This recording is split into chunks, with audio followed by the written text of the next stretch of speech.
தம்பி, நான் சொல்ல போற விஷயம் பெரிய விஷயம்டா.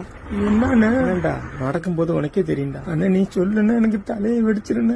தயவு செஞ்சு சொல்லுண்ண. சாமி உன்னை கெஞ்சி கேட்கிறேன்யா, சொல்லியா பிளீஸ்யா. நீ தான் அந்த பக்கத்து விட்டு மாலா கூட சேர்ந்துட்டு சுத்திக்கிட்டு இருக்கியாமே, நீ தெரியாதுன்னு நினைச்சியா? அது நான் இல்ல, பரமேஷ். அது ஒன்னதாட்டா வெறி கொண்டு தேடிக்கிட்டு இருக்கானோ. யானு நீங்க 2 பேரும் தான் ஓடணும்னு பேசிக்கிட்டீங்களாமே, ஊரை விட்டு ஓடணும்னு. அதான் அந்த பொண்ணை காணுமா? இல்ல நல்லது, யாருன்னு தெரியல.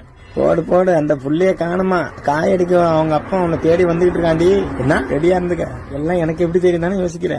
எல்லாம் உன் ஃப்ரெண்டு இருக்கான்ல சூராஜ், அவன் தான் சொன்னான். வருஷமா எங்க வீட்டுல இருந்ததுக்காக நான் சொல்றேன்டா. கொட்டாய் பண்ண சொல்றது கேள்றா. இம்ம வருஷம் எங்க வீட்டுல இருந்ததுக்காக ஒன்னு சொல்றேன், மரியாதை ஓடி போ. எங்கேயாச்சும் இங்க இருக்காத என் வீட்டுல, அவ பின்னாடியே ஓடி போ. அப்புறம் என்ன, மத கொண்டு முட்டைய அலையறதுக்கு என் வீட்டுல வந்து என்ன போக மாட்டேன்.